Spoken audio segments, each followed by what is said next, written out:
Who's going to tell me Genesis chapter what? 27. Are you sure about that? 27? Really? Have we got past Jacob and Esau? Or are we still dealing with Abraham? 24:59. 24? We went through 17 through 59, then we hit on Genesis 35 and 8, and then the last verse was 27, verse 42 and 43. So Genesis, yeah, all right, very good, let's go. 27 verse 42. Right, we're going to begin at verse, let's see, 40.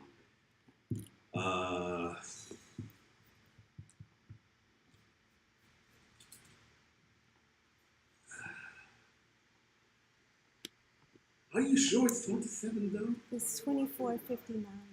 24? 59. 24. All right. Let's go. Genesis 24 and 49. 50. No, 50. No. 50. No, 59. And they sent away Rebekah, their sister, Here we go. and her nurse, and Abraham's servant, and his men. I say, Baruch to all those who have tuned in. We thank you for tuning in and supporting this teaching. We hope that we have listened towards you. Go ahead, sir. And they blessed Rebekah and said unto her, Thou art our sister, be thou the mother of thousands of millions. Notice what it said. We oftentimes have read past that. This is part of our tradition. It's a tradition that when I came up, the church I came up in, they used to do that. They used to wonder where they got it from, but it goes back to the scriptures. One of the things that we must always be prepared to do is to bless our people when they travel and when they leave. When they leave permanently, we bless them. If they travel to go to another part, we bless them. When Captain left here to go to Detroit, my blessings flowed with him to go. That's what we do. I know his assignment is temporary, but my blessings flow with him. Why is that so important? So that if you understand, 5 minute scripture, sir, life and death in the power of the tongue. My memory's a little bit foggy right now. So again? All right, let's go there. Real quick. Proverbs chapter 18 and verse 21. Let's go. Proverbs 8 and 21. Verses 18 and 21. Say again. 18 and 21. Proverbs 18 and 21. You were right the first time. Don't second guess yourself. You're good. All right, let's read. Death and life are in the power of the tongue. Notice what it said. It uses the negative first. It said death and life are in the power of the tongue. It didn't say life and death. Why does it not say life and death? It means life comes first, and then we end up with what? Yeah. Death. Come on, stay with me. But if we say death first, and then we say life, that means we end up with life. Because we all want to be in the position of living, to have life. Right? That's why it is written that way. Then what's it go and say? And they that love it. No, and take care to follow me. Be like Captain. Follow me. Right? Death and life are in the power of what? Of the tongue. Of the tongue. Why does it say power of the tongue? Because all we're going to do is go hold that, run all the way with me back to James. Run with me back to James. Who could tell me where to go in James? Come on. Who could tell me? Who could tell me? Huh? James 3. Right? James 3. And let's read, if you please. Let's read, if you please, from verse 1. Let's read. James 3 and 1. My brethren, be not many masters, knowing that we shall receive the greater condemnation. Condemnation means judgment, right? Now, there's a reason why it says that. Jump down to verse 3 for the time. Read. Behold, we put bits in the horse's mouth that they may obey us. See? It's teaching us that the mouth is a very powerful tool or weapon. Read. And we turn about their whole body. So a 600-pound horse, 900-pound horse, that great beast can be turned by a movement of a bridle that's in its mouth to a pulling to the left or pulling to the right. Now listen carefully. Read. Behold, all the ships, which though they be so great and are driven of fierce winds, Go on. yet are they turned about with a very small helm.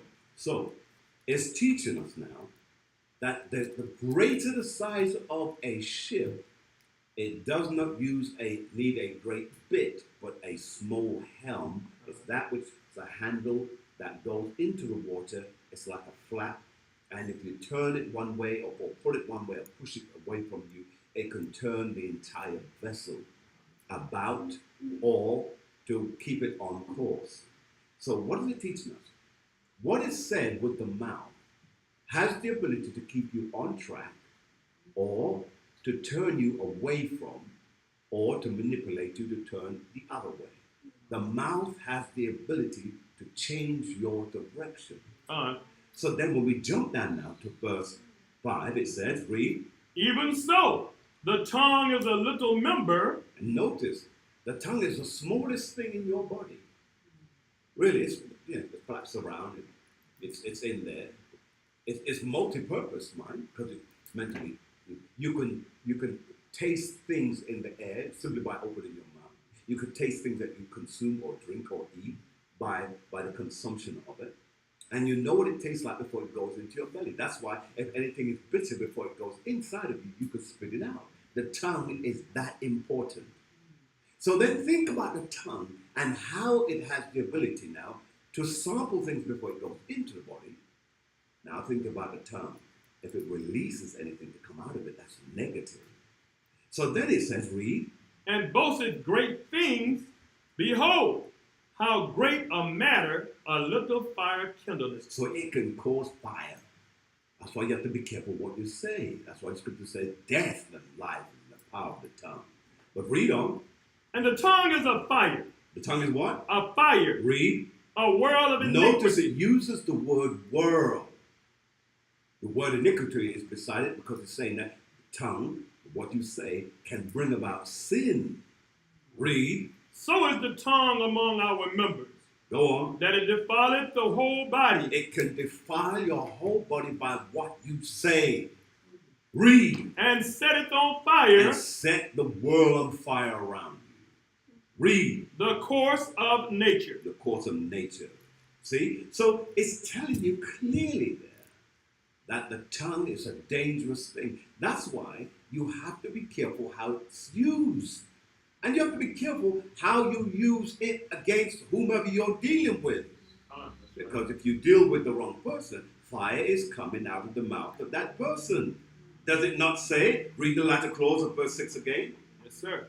And setteth. And setteth on fire the course of nature. Read. And it is set upon fire of hell. Of hell. Right now, let's drop that. Go all the way back, if you please, and let's read. Let's go back and read what we were just reading. In fact, before we do that, go to Ephesians chapter 4. Go to Ephesians chapter 4 and 29. Real quick. Ephesians 4 and 20. What did I say? 4:29. All right, let's read. Sir. This is the book of Ephesians 4 and 29. Listen, go on. Let no corrupt communication proceed out of your mouth. So it's warning us. That's a law. That's why you have to be careful what you say. That's why you see cussing is not something that we should really do. I know you feel like it's something. I know. Don't pretend. I know you. But here's what I'm trying to get to is this. You have to put a bridle on your tongue, not to let those corrupt communications come out of your mouth. But watch what it goes on to say. But that which is good, But what? but that which is So good it's telling you, make what you say, it be good. Read. to the use of To the edifying, use of what? edifying, Edifying means to strengthen. When you edify somebody or something, you are strengthening it. Read. that it may minister grace. The word minister here means to serve grace. Go on. Unto the hearer. Unto those who hear it. Now, when we go back to Genesis now, here we go. Now we're going to read verse 60 again. Watch what they say. Verse 50. Read in verse 60, 24 and 60. This is the book of Genesis 24 and 60. And they blessed Rebekah. Notice, they blessed her. How did they bless her? They spoke the words on her. Death and life is in the power of the tongue. So that's why when we say something to one another, we should realize that when I speak to my brethren, I like to speak life. I like to speak something that is going to encourage your spirit, make you feel like you can overcome. I like to do that. Look, have you ever known people who, if the person's really negative, do you find people flocking around that person? No, but hey, why am I going to talk to Frank over? Nah, yeah, I see that. I'm going. Why? Because Frank doesn't have nothing good coming out of Frank's mouth. See, so you stay away from people who don't have nothing coming good out of their mouth. Whereas someone, when you lead them, you're going to feel like, I could walk and carry a mountain. I could walk through walls. You want to be around that person. And that's how you should train yourself to become. A person who speaks life and not death. And so here it says, and they blessed Rebekah, and listen, and it said, and said unto her, read.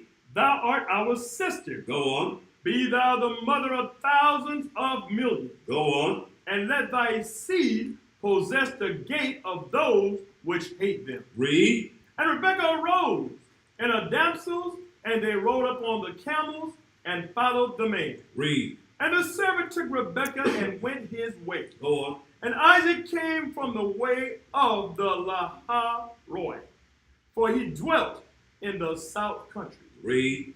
And Isaac went out to meditate in the field at the eventide. In other words, he went out for his evening constitution.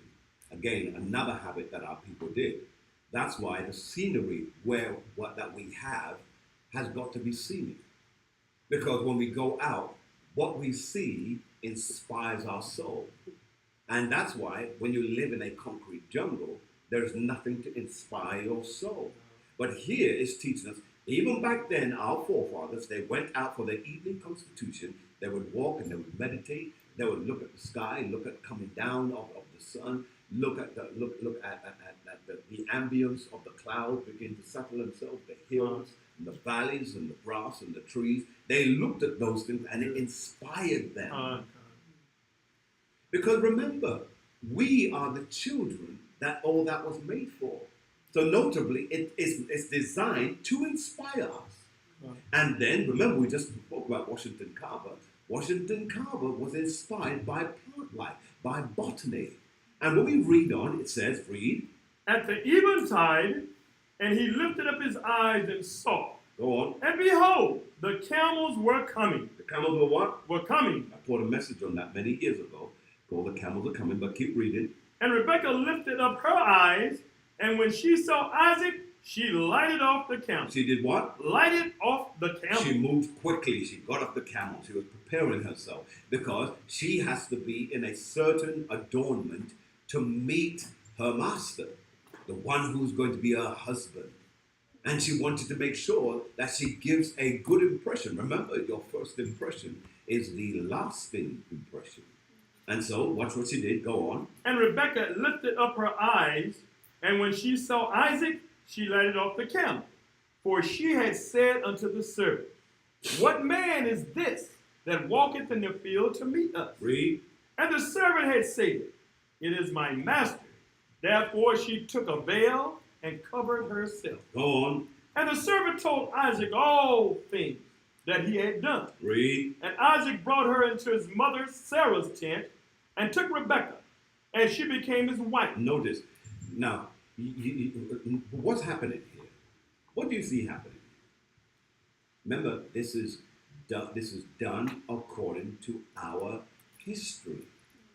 It's telling us clearly what took place here. But again, it's never really been dealt with in church realms. But what's going on here? And the servant told Isaac all things that he had done. Isaac brought her into his mother's Sarah's tent and took Rebekah, and she became his wife. What is that telling you? Yes, please, ma'am. They lay together, but what is it telling you?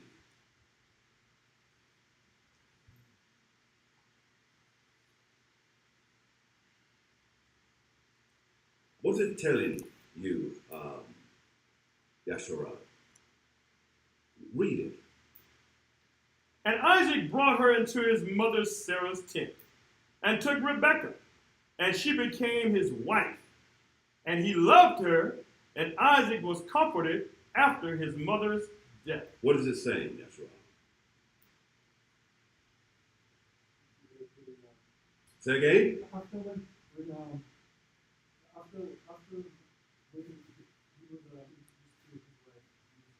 was everything, peace come back, Well, yeah, peace came back. I mean, that's after, but there's a couple of things that happened before it got to that peace. All right, well, what you got for me, sir? They were married. Marriage? Well, what do you mean they were married? Was there a marriage ceremony going on here? I don't see none, so what's going on here? Well, once, I guess, according to that law, once he laid with her, that's why I said she became his wife. All right, so let's understand this. So marriage is based on what then, sir? Sex. Correct. You hear that, everyone? Mm-hmm. I think this question should have come up on the Sabbath. We have more situations there. So here we go. So watch what it says. And Isaac brought her into his mother's Sarah's tent. Now, why is that important? Because although she would be his wife, a woman was entitled to have a tent for herself, right? So her handmaidens could minister to her. The man would also have his own tent.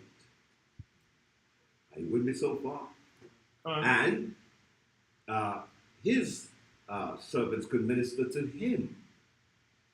And that's why when a man had more than one wife, they all couldn't be cooped up in the same tent. She had to have her house.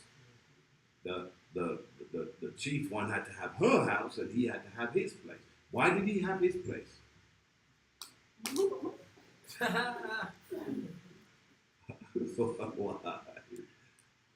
Why did he have his own? Yes, sir.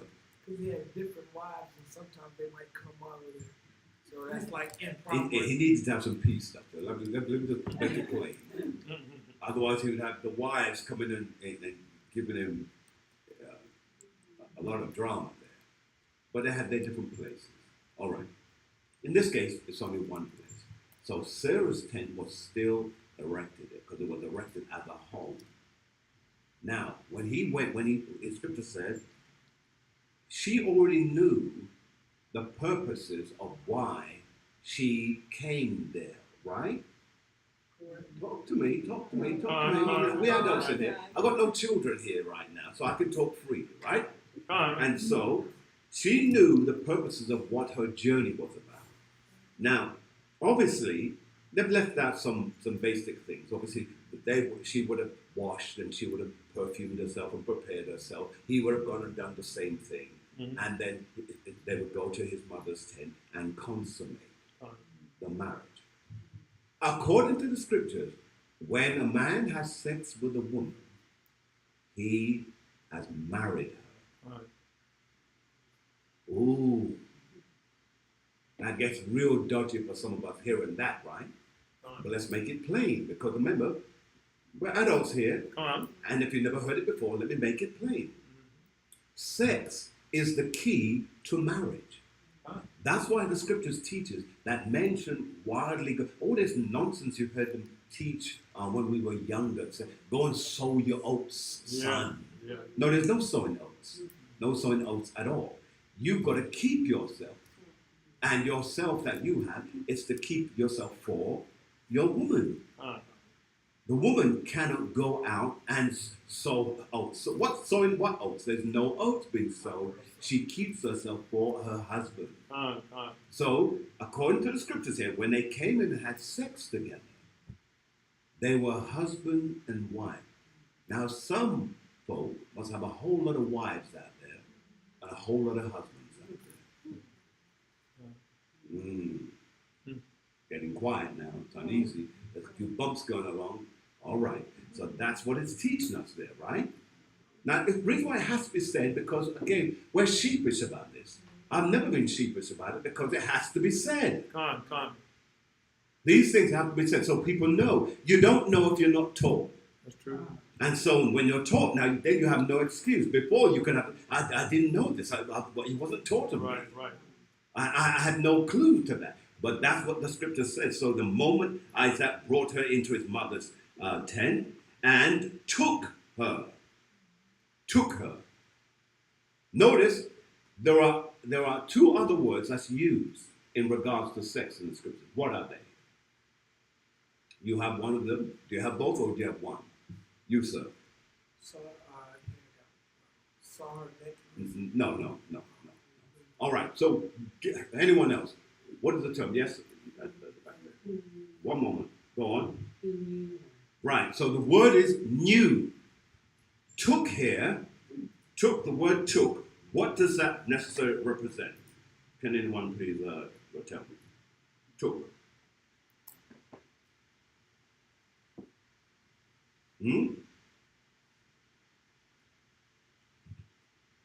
Jump back to let's jump ahead to Genesis chapter 25 and 20 real quick. Just quickly jump there. Genesis 25 and 20. Read. And Isaac was 40 years old when he took Rebekah to wife. See that? Go on. The daughter of Bethuel, the Syrian of Pandan Aram. Now, it lets you now know that when a man takes his wife, it means he has taken her for sex. And when he took her for sex, it means he knew her. Because there's nothing about her, there's none of this Victorian nonsense where, you're wearing this long veil and you're both covered with this cloth and you're pulling things up and all. No, they were naked. Nakedness is the act so that the husband knows his wife and the wife knows the husband. It's amazing how they have taught us in the Christian go to worship church on Sunday, right? I'm taught it there. There's nakedness involved. It's not being crude. It's not being salacious. We're reading the facts. Now, there are some religions, like the Mormon religion, they believe in having a white gown, and a hole in there somewhere. I'm not even you can't make this stuff up. And they come together with a white gown, and the man never sees his wife nakedness, and the wife never sees her husband. That's nonsense. That's absolute nonsense. But that's what they do to this very day. And only as you climb higher up in the rankings of the religion, then you're allowed to remove certain veils, to my understanding. So here, what does it say again? So it said he took Rebekah and she became his wife. The daughter of Bethuel, the Syrian of Pandan. So, slow down for me again. Yes. And he took, and she became his wife, and he loved her. Why we mustn't overlook that word is because it's important for us to recognize the man must love his wife. We skip that, and unfortunately, that's an important part. If she's a part of you, you must love her. Oh, but I'm upset with him. Love her. Oh, but she's upset with me. Love her. There's too much foolishness going on where things are not said openly. If it's said openly, then you realize that when you're in a relationship, if there is an argument, you're still loving your wife. And your wife is still loving your husband. It's nonsense about, well, I'm not talking to him. What?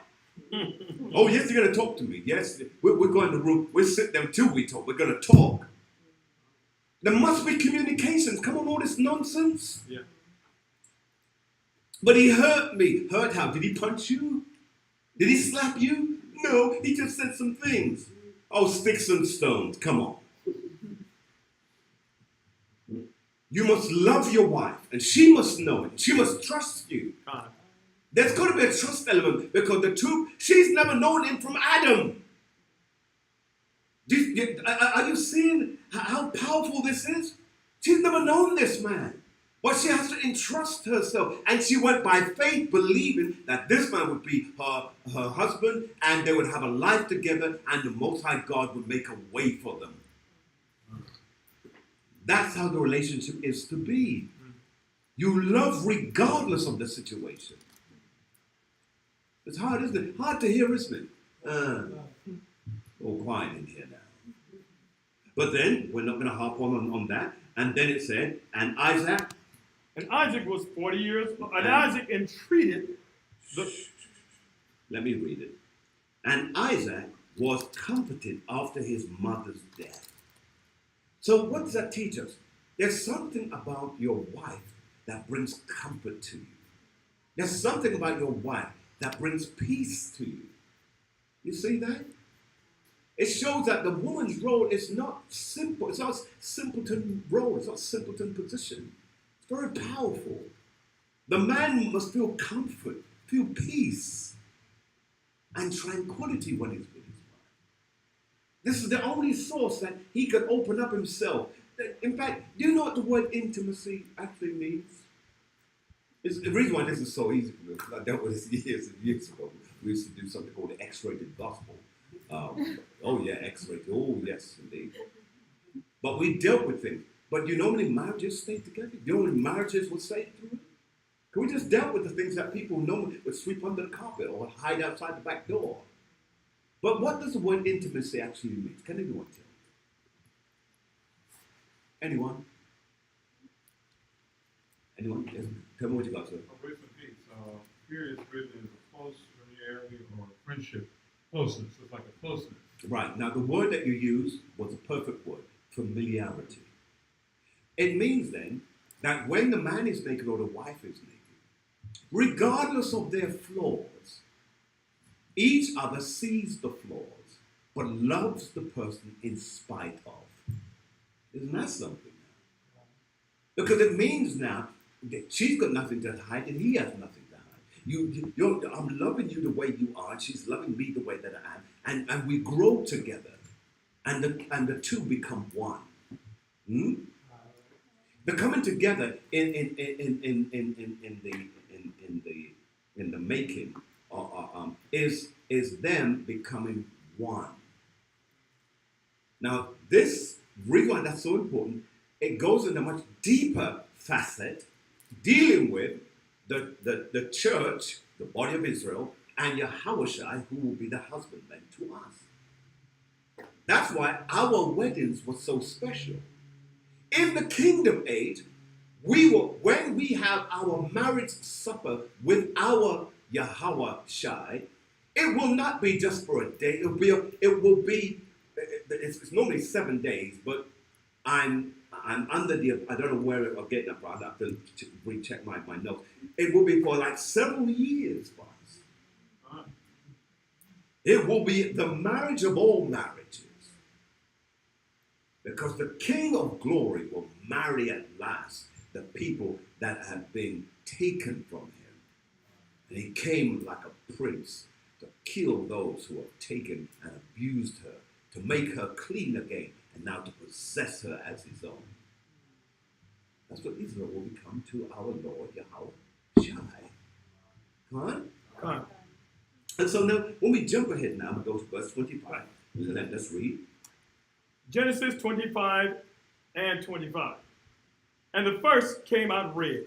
Genesis 25 and 1. It's lucky because I said 25 through, so that's my fault. Read verse 1. Genesis 25 and 1. Then again, Abraham took his wife, and her name was Keturah, and she bare him Zimran and Jokshan. Now, she was called Keturah. Let's look at that. Let's investigate that a little bit. Go to First Chronicles, chapter 1, and verse 32. Right? First Chronicles, chapter 1. I'm going to read verse 32. First Chronicles 1 and 32. Now the sons of Keturah, Abraham's concubine. Notice, you see what it says there? Right, concubine. The reason why that's important, because many times people say, oh, but he had another wife, blah, blah, blah, blah, blah. This was his concubine. This was the woman who was in service to his wife. In her being service to his wife, she knew all the steps that his wife took to comfort him as a man. And therefore, it was quite simple just to marry her, because she understood him, because she had helped his wife in the days when she was alive to minister to her husband. Is that making sense now? And so it says, and that's why, because now it's established, because he had relationship with her. Remember, she did not have a relationship, because these women were with, like Rebecca's women that were with her. They were with her when they were young. See? Untouched. And now Keturah was in exactly the same position. And so when she died, Abraham took her to be his wife, meaning he had sex with her. But she was still a concubine, because she was not legitimately like his wife, because she did not hold the same first position as his wife Sarah. And so it says, go on. Now the sons of Keturah, Abraham's concubine, she bare Zimran and Jokshan. Read. And Medan and Midian and Ishbak and Shuah. And the sons of Jokshan, Sheba and Dedan. Read. And the sons of Midian, Now, Ephah. Stop. Now it says, and the sons of Midian. Now remember who Moses went and got advice from?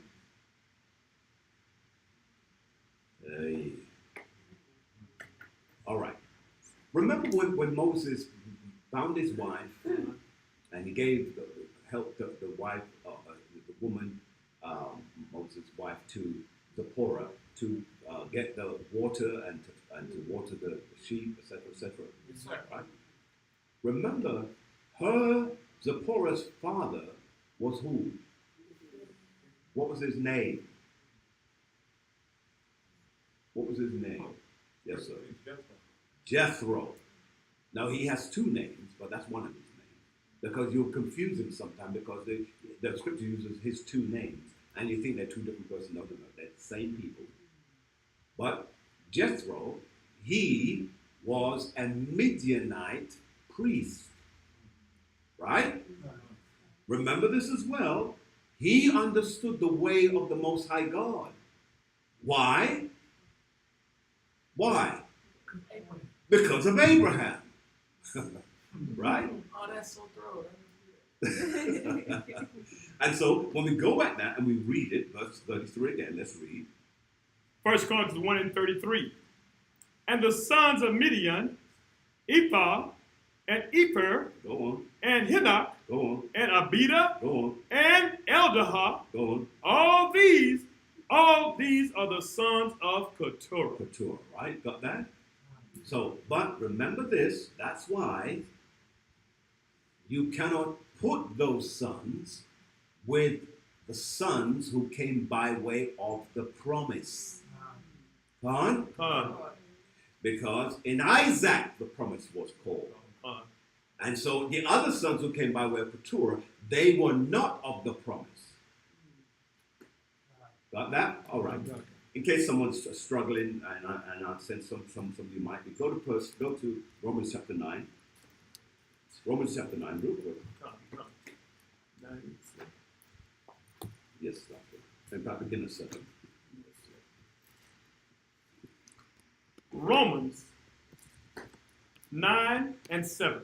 Listen carefully now. Read. Neither because they are the seed of Abraham. See that? Neither because they are the seed of Abraham. Read. Are they all children, but in Isaac shall thy seed be called. So he said, not because they came from the seed of Abraham, meaning that everybody has a right to the promise. The promise that has only been initiated by the Most High God, Abba Yah, through the son of Abraham, which is Isaac. The other sons, they did not come by way of the promise. But read verse 8. Listen carefully now. Read. That is, they which are the children of the flesh. Of the what? Of the flesh. Of Keturah. Go on. These are not the children of Yahweh. Now it makes it very clear. They're not the children of the Most High God. But then we read on. But the children of the promise. The children of the promise now, go on. Are counted for the seed. They are counted as the seed, which is Isaac. And even though the children came from Isaac, the Most High still doesn't use all the children. He chooses one. As he has done from the very beginning. Out of many, he chooses one. Every bloodline says, all right, I'll have you, then I'll have you. And if you have 6, I'll take 1 out of the 6. If you have 2, I'll take 1 out of the 2. He chooses one. Read. For this is the word of promise. Word of what? Word of promise. Go on. At this time will I come, and Sarah shall have a son. Have what? Have a son. Have a son. That son is Isaac. Write that in your notes. Beside the name, have a son. Go on. And not only this. Listen carefully now. Read. But when Rebekah also had... When who? Rebekah. Rebekah now. See? We're just reading about her. Go on. Also had conceived by one. By what? By one. By one. Go on. Even by our father Isaac. See that? Go on. For the children being not yet born. Go on. Neither having done any good or evil. Go on. That the purpose of Yahweh, according to election. According to who has he elected. He elects one out of the 2 or the 3 or the 4 or the 5. And that one is the one that he puts his name on. He puts his stamp on that one. And that's why you, as Israel, you're so special. He stamped you and said, you are my children. Read on. According to election might stand, not of works. Not of works, not because you've done anything, go on. But of him that calleth. But he has called you. That's why when we go back to Romans, let's prove that, Romans chapter 8, let's quickly go back there. Quickly. Romans chapter 8 and verse 28. Romans 8 and 28. And we know that all things work together for good. All things work together for good. How does it work together for good, Lord? Read. To them that love Yahweh. So we have to love the Most High. Go on. To them who are the called. Who are what? Are the called. Who are the called. Did we not read the word called before we got here? Con. Remember? We just read the word called, did we not? Con. Now, the reason why I want to emphasize the word call, because remember these familiar words of familiar text, the whole purpose is to draw you into who is who. And then it says, read, called according to his purpose. According to his purpose. Read verse 29, read. For whom he did foreknow. Who he did what? Foreknow. Go on. He also did predestinate. So foreknow means he knew you before you even became flesh. Con. Whom he did foreknow, he also did predestinate. Whom he did foreknow, he also did predestinate. To what? To be conformed. Now, here is the importance of this word. To be what? Conformed. To be conformed, meaning to be shaped. Go on. To the image. Don't move past the word image. God. All man is made in the likeness of the Most High God, but not all man is made in the image of God. His children are made in the image of God. In the image of God created he them.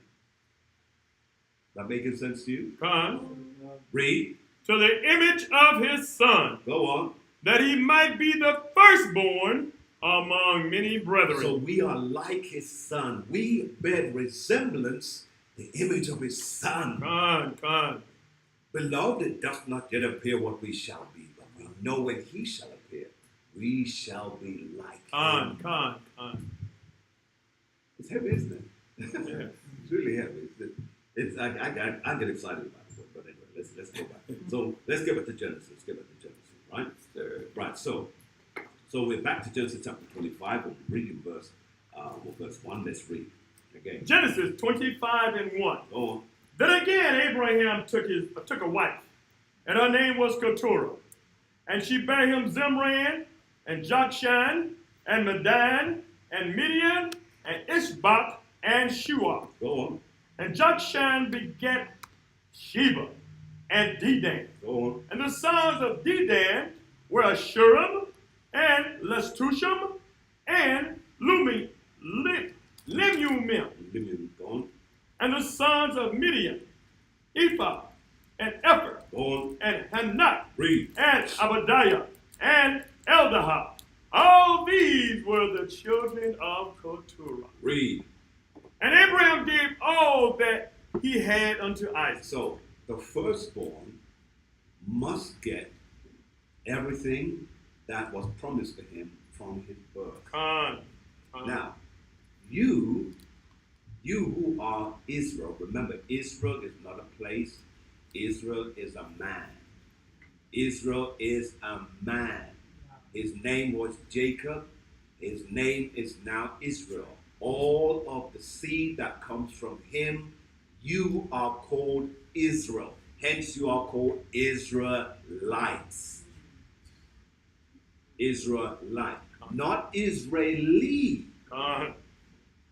And I am tempted, but I won't. Do a word search on the word Israeli. You'll be surprised with what you'll discover. The word Israelite means something even more majestic. You are Israelites. And as the Israelites and the firstborn, guess what? You are entitled to all. That means whatsoever Yahushua has, he will give it to us. We are his firstborn. Glory to his name. That means, as firstborn, that means the earth is the Lord and the fullness thereof, and they that dwell there. You are entitled to everything. See? Yes, it is a double portion. It'll leave me up another world, Lord. I don't know. Well, let's read verse 5. Read. Genesis 25:5. And Abraham gave all that he had unto Isaac. Read. But unto the sons of the concubine, But the sons of the concubine, read. which Abraham had, Read. Abraham gave gifts. So he only gives gifts to them. Gifts. I'll give you gifts, and then I'll give you maybe, I'll give you some cows, some sheep, or some camels. Guess what Abraham would never give them? Say it, sir. He would never give them land. Because the land is not promised to them. The land is promised to Israel. Why is it just sheep? He made them rich. Believe me, when they left, when he gave them those gifts, they went away rich men. They weren't poor. They were rich. Imagine that richness flowed through for generational wealth because he gave them much that they could go and pursue and buy what they wanted. But the land he would not give. All land was important because it was part of the preparation Israel to walk across the terra firma of the earth in order that everywhere the soles of their feet will tread, that land belongs to them.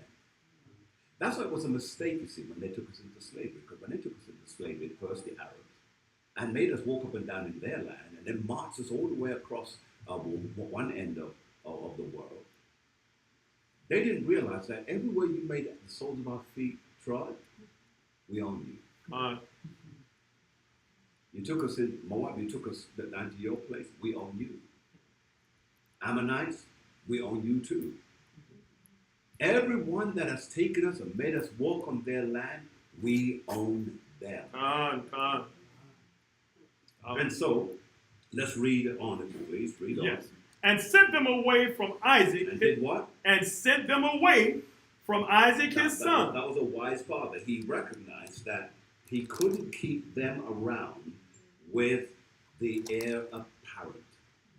So read. While he yet lived. Whilst he yet lived. He had to make sure that he distanced them from his heir. Read. Eastward unto the east country. Go on.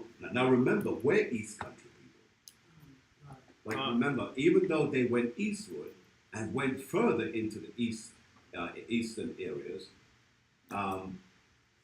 the land, the eastward land, would be owned by Israel eventually. Mm-hmm.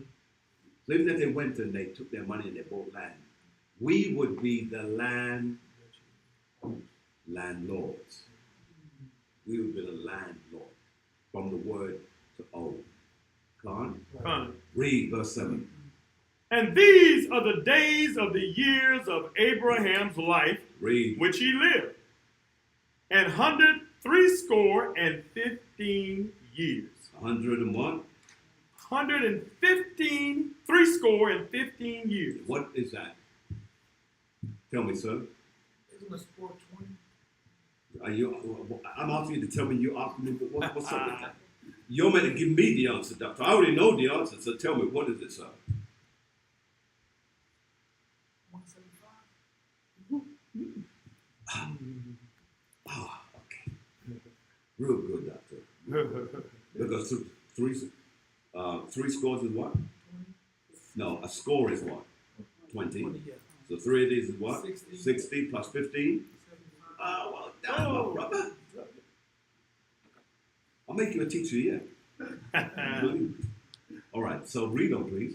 Then Abraham gave up the ghost. He did what? Gave up the ghost. Go on. And died in a good old age. And that's how we want to pass from this world.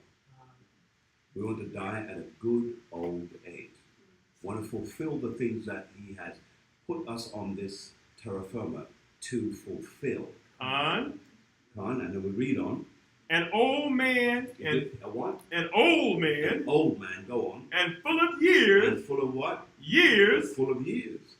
Now remember, at 100, that he must have been something else. He must have been as strong as an ox. 100? You see, when we hear about 100, we start thinking, 100? What kind of man could it be? And then to live another 75 years? What? He's something else. So read on, read from the yes, read. sir, and was gathered to his people. Gathered to his people. Go on. And his sons Isaac and Ishmael. Now, at another time, we'll explain what the word gathered to his people, because it will come up several other times. But that's an important notation not to forget. Gathered to his people. We don't die and we gather to others. When Israel died, we go back to him who put the spirit in us, but we are gathered to our people. God. Another time we'll do it. But read.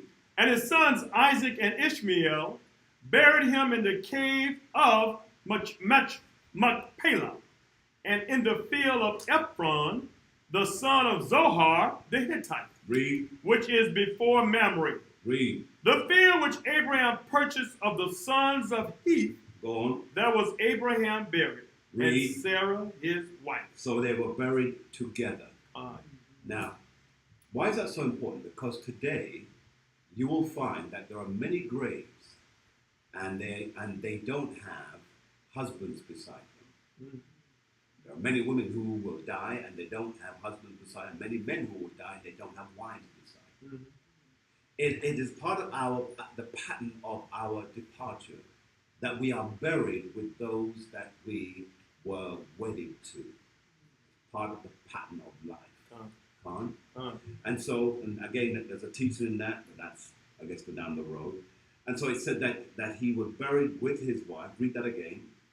The field which Abraham purchased of the sons of Heth, Go on. there was Abraham buried, and Sarah his wife. Read. And it came to pass after the death of Abraham that Yahweh blessed his son Isaac. He did what? Blessed his son Isaac. Blessed Isaac. Remember, he blessed him because he was the only begotten of his father, which was Abraham, as Yahushua is the only begotten of his father, which is Yahweh. Got it? Only. Meaning the first of. Read. And Isaac dwelt by the well of Lahar Roy. All right, so we'll stop there. It gets interesting, but now we're going to deal with the descendants of Ishmael, and then we're going to get into Jacob and Esau. I may just touch that, and then I think I'm going to see what I want to do. So we're going to start another series, but we'll touch that, and then we'll start another series. All right. Any questions from anyone? Any questions? Yes, sir. Okay, I got a question. Exodus 2. Exodus 2. Exodus chapter 2. Yes, sir. 18. It said Abraham's father's name. It doesn't say Jethro. Say that again. It doesn't say Jethro in the Bible. Exodus 2:18. Your question. Hit me with your question again. When you said his name is Jethro, but they said his name is Raul. Right. His name is Jethro. That's Jethro.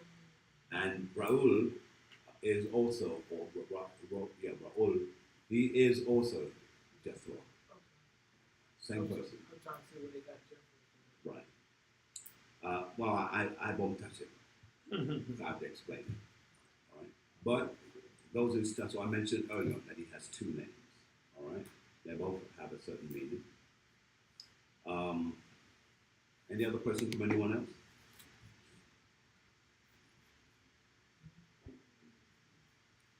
Anyone else?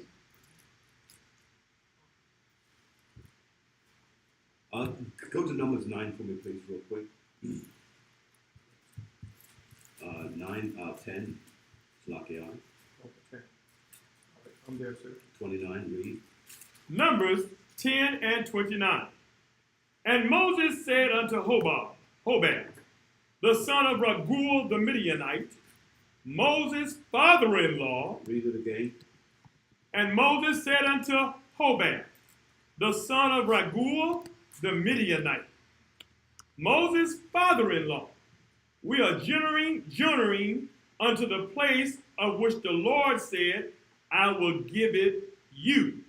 Come thou with us, and we will do thee good, for the Lord has spoken good concerning Israel. All right, so bear that in mind and read that scripture. Okay. Yes, ma'am. So is that why the Most High allowed Moses to marry Zipporah? Was because this was before the covenant? Say that again. Is that why the Most High allowed Moses to marry Zipporah? Because she was of the seed of Abraham, even though the covenant wasn't made. Because you know how it says we're supposed to only marry Israel. Right. So is that why the Most High allowed that?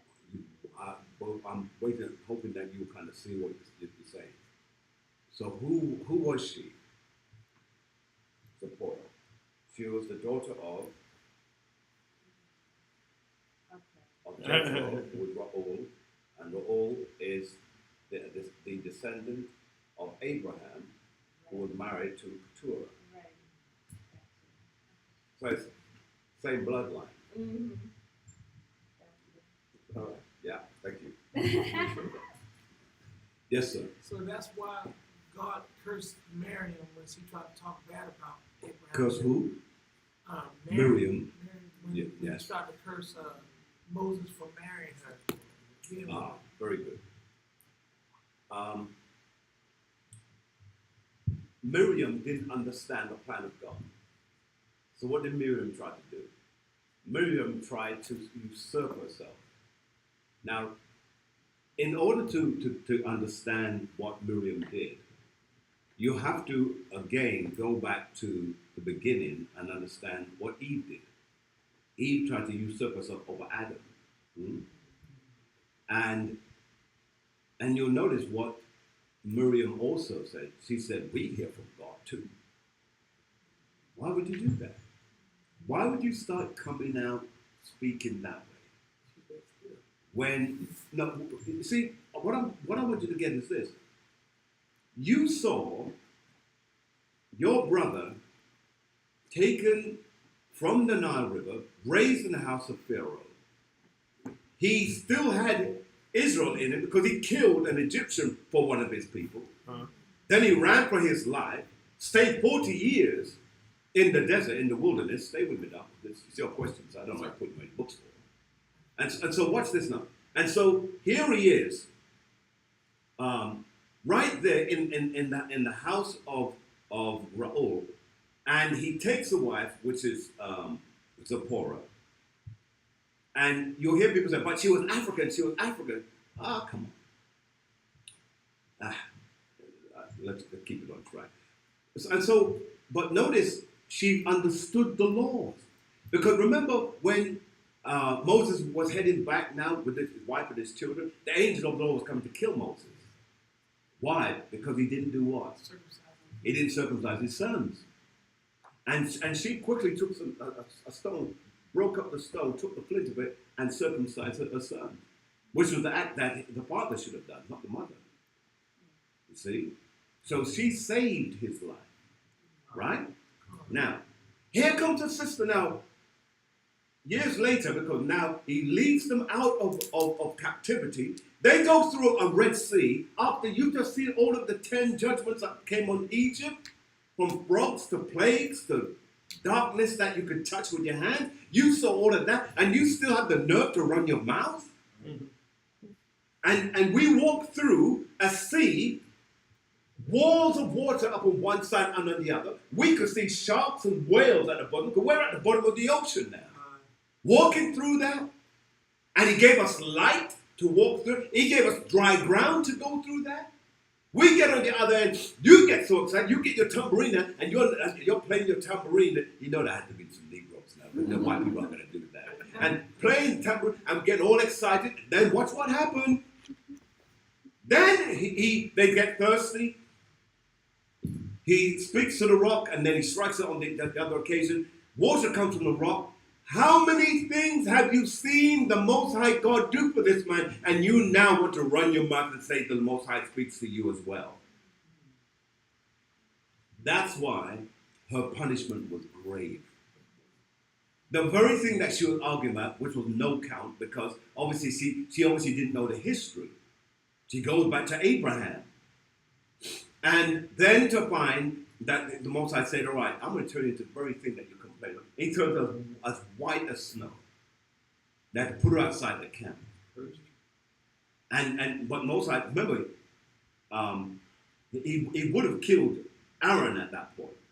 But Aaron was protected by his office. Got to remember that. When you're in the office of leadership, you have a covering there, but it doesn't admit or remove you from punishment. But he'll wait for your time, and he will make your punishment come. So watch what now happened. He didn't touch Aaron at the time. But what Moses did, he prayed for his sister, that the Most High God would take away this plague. Because whilst she was in leprosy, they couldn't move the camp. So she was out there, and when Moses went before the Lord and said, Lord, could you have mercy on her? He said, well, if she had spat in a man's face, or a man spat in her face, would she not have to wait outside the camp for at least 7 days? Because she would be unclean. And by the fact that she actually has leprosy on her, and said she's unclean, so she needs to stay there for the full 7 days. So she had to stay up there for 7 days. Well, what the Most High did? He brought her back. He let her come back after the leprosy had left and her skin color had come back. Now the reason why Moses understood that, because remember when Moses was on the mount, the Most High said to him, "Put your hand in the breast and pull it out." When he pulled his hand was completely white. He said, "All right, put your hand back," and he put his hand back, and his hand was back to having melanation. So he understood that. He understood what was going on there. But when she came back into the camp, 28 days later, if my memory serves me right, she died. Because that tongue, that wagging tongue, remember there's a law against that type of thing. You can't have it. So what did he do? He took her life. She died. She didn't come up with no disease. He just took the life from her and she died. And remember, he did the same thing to Aaron. Moses said to Aaron, "All right, now I want you to take Aaron, take his son Eleazar, go into the wilderness where I will direct you. When you go there, tell Aaron he's not coming back." Can you imagine what was going through his head? That walk to wherever they're to go, how many days? The son already knows that his father's not coming back. So he realized the position of the father is going to be placed on him. And he realized that he doesn't carry the weight of his father's office. So what did the Lord do to prepare the son? He made the son strip him of his garment, his priestly garment, and wear his garments back. Why? Because everything to do with sacrifice is done by smell. That's why when the animals are killed, it's a sweet smelling savor. Now, the priest carries a smell because they have the precious oil from myrrh and all those things that they use because they're cutting up meat, they're killing things, they're smelling of blood. The Most High doesn't want to smell blood, he wants to smell something good. So in his garment carried the odor of his father. And so when he would go before representing his father, the Most High God still saw Aaron, even though it was his son Eleazar, because he was wearing the mantle of his father. That's why mantles are so important. That's why mantles are given to the next person who takes the place. My mantle must be given to a next person. I have received the mantle of my father, my teacher, who was a great teacher. I received that mantle, and possibly others. And that's what I'm under. That's why you get revelations. That's why you operate in a way that others don't see or understand. Because the mantle is on you. And when that mantle was on his son Eleazar operated greatly like his father. Because he was under that. And when the Most High God saw him, he saw the office of his father. And what did Aaron have? He went out there, and the Most High God took the breath from him. He dropped dead. He buried him, and did not leave a marked place for him, because just like Moses, none of our men of God should ever be worshipped and be memorialized like they are of any distinction. That's why Yahushua, when he died on the cross, there's no memorialization of it. Men have tried to do that, the cross and all that other thing, Golgotha, the hill of skulls. They've tried to do it, but the Most High God doesn't want that. Why? Because all praises belongs not to man, but to the Most High God. And that's why when we do something good, and we do it as honor unto the Most High God, what do we say? All praises to the Most High. That's what we always say. But you'll get like the T.D. Jakes who turns out, "Oh, what God was really good. He really anointed me. Hallelujah, I know what he did." That's not it. You give it back to the one who gave it to you. See? All right. I hope that this will be a blessing to everyone. I pray that you will moved by the teaching and it will continue to bask in your spirit. I'm going to ask you to do me a favor. What could you please? Oh, we do have a question online? Okay, let me take that question before I like, share, and subscribe to you.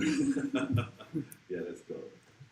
Upon death are all Israelites. Say that again, please, ma'am. Upon death are all Israel gathered to his people, like Abraham was gathered. Yes. Every single one of us who die in this truth, our spirits are gathered back to the Father. We read about that in Job chapter 3. Okay. And Anything then else? there's another question. You answered it. I believe it was tied into Sister Sarah's question. Yes. How would Zipporah know exactly how to save Moses through circumcision if Yahweh never dealt with any other nations? Are the Ethiopian tribes non-Israelites? Especially when Yahweh was about to actually kill Moses. Right. Now remember, she wasn't Ethiopian. She came from the school of her father, which is Jethro or Ru'al. And Ru'al, remember, he was a Midianite. He was taught of the ways of Abraham through his mother, which was Keturah. Because Keturah had to abide by the law that was in that house because she was under that rulership. And remember, Keturah had had years of training before she even got to that place. See? Because by the time his wife had died, she was of the right age. But remember, Keturah would have been younger. Remember, the people that were with Rebecca here, they're younger than her. And some of them, one may be older, as like a midwife. The other would be younger. People that would be like her friends or her companionship. And that's how that goes. All right? All right. Any other questions, man? All right. To the Most High be the glory, great things he has done. I pray that you like, share, and subscribe to all that you have heard. I hope it continues to be a blessing to you. We're going to take this just a little bit further. We were meant to finish here, but I feel kind of an unction to go on a little bit more, and so we can discover some things with Jacob and Esau. And so I pray that you tune in again on next week, and with life spare, and if Yahweh Shai chooses not to come by next week, we will go into the teaching and get further instructions. I hope that's been a blessing to you. Continue to support us with your alms and your giving, but more importantly, with your prayers. On behalf of myself and the family here, I want to say Shalom, Rakatha Yahweh.